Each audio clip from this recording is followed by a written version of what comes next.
We've got the latest inflation readings and the foreshadowing before this week's Fed meeting and what it means for buyers and sellers thinking about doing something in 2025 and making a real estate decision. I'll break down all the numbers next. If you get some value out of this or you like what you hear, make sure to subscribe to the channel, hit the bell for notifications. And if you want to schedule a call with our team to talk about how this impacts your plans, you can do that with the link in the comments. Inflation data came out last week, and we saw a 2.8% reading for year-over-year inflation through the month of February, which is less than what was expected. Inflation ticked up 0.2 of a percentage point month over month. The expectation was 0.3 of a percentage point, and a lot of folks were expecting inflation to come in higher year over year as well. That's where the markets, the economists, all the people that make these predictions were seeing. Core inflation, which is the preferred measure of the Federal Reserve, came in at 3.1%, again up 0.2 of a percent month over month and below expectations. So when you hear inflation and you hear below expectations, that's a good thing for anyone worried about what the Fed's going to do with rates and how it could impact the economy. This is the second favorable report that we've received after the jobs report also came in below expectations. So we've got jobs coming in below expectations. We've got inflation coming in below expectations. And it's widely believed that at the Federal Reserve meeting this week, the Fed is going to hold rates and leave them where they are in terms of the federal funds rate. So it's widely believed the Fed is going to hold rates where they are at the current federal funds rate, which means we've got stability on the horizon. We're seeing mortgage rates come in last week at 6 5/8 to 6 3/4%, depending on credit, depending on debt to income ratio, depending on a lot of factors. These are the lowest mortgage rates readings we've seen since the month of January. And we talked last week about how demand is up.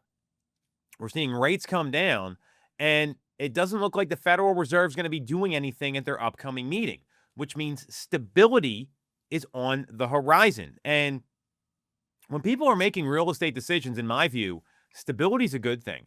And there's really two buckets of people that are going to be out there. And you've got to determine which one you want to be in if you're thinking about making a move. Bucket number one is, hey, I know what's coming. I've got my plans in order. My finances are set. I know what I want to do. And now I've got to be nimble and find that opportunity, whether it's buying, selling, or both. Then there's the other folks that are going to get into a little bit of paralysis because they're unsure what all this means. And there's a lot of noise out there when you look at the news and the economy, but when you see these things happening, inflation coming in below expectation and jobs coming in below expectation, it means the economy is turning in a way that the Federal Reserve views as favorable. Just because they're not making a rate cut doesn't mean this is bad news. They're just being cautious. That's kind of what everyone expected anyway coming into the year. So there's going to be an opportunity to make a clear decision knowing what to expect between now and when the Fed meets again in May, which the expectation is there may be a rate cut then.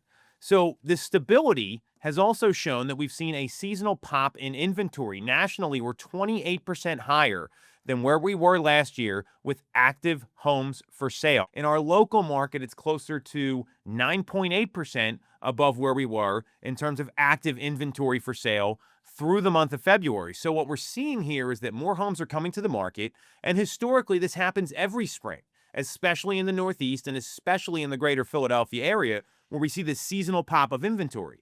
So we know more homes are going to be coming to the market. That's very clear. We know that rates are going to be pretty stable. This is where we're going to be seeing them over the next couple months. So what that allows you to do as a seller or a buyer is make a decision with a little bit of a longer view than you might have been able to have just even last year or the year before. So that means if you're thinking about selling and you need to find a place to go, I'd be out looking at the inventory that's coming to the market on a regular basis. Even if you don't see what you like, looking at a couple homes that may not be a good fit for you will help you identify the one that is going to be the right fit for you, meaning the right size, the right square footage, the right layout, the right location, all the things that you got to go and look at and you can't determine from an online listing. So for sellers that want to go do something, I'd be out looking. What I'd also be doing if I'm a seller is start to get an idea what I can sell my home for and understand what I need to do to get it ready for the market.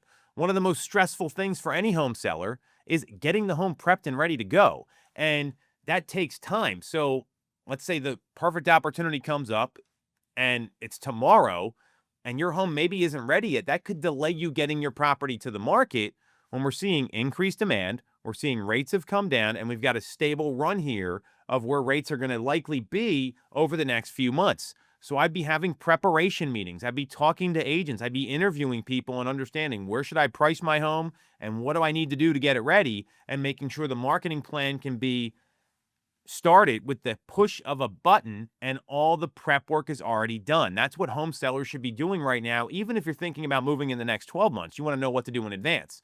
For buyers, it's having that conversation with your financing consultant. Or do you need a mortgage? If you do, get all those ducks in a row. Make sure your money's set aside for a down payment. Understand that you don't have any like credit reporting issues you got to deal with, because we're going to be seeing more inventory come to the market. We're seeing that pop in inventory already. So when you have your finances in order, and a great way to get connected with some great financing folks is through a trusted agent who has been through transactions with them. It's a great opportunity to do that and understand what's the best way for me to search. How do I find out about properties up to the second? And what do I need to do to go look at homes? Prep will help you win when we see the market stabilizing, because you're not the only one noticing rates have a 6 handle, meaning 6 is the first digit. All the other people that are thinking about buying and selling are doing the same thing. They're seeing the same things, and the folks that are most prepared are going to be the ones that can take advantage of this newfound, at least short-term stability, because of inflation coming in below expectation, jobs reports coming in below expectation, and not having another Fed meeting until the month of May, when we have an expectation that the Fed's going to hold rates here. This is all good news. The big question is, are you going to be prepared? And if you don't know where to start preparing, that's all the more reason to schedule a call with our team with the link in the comments.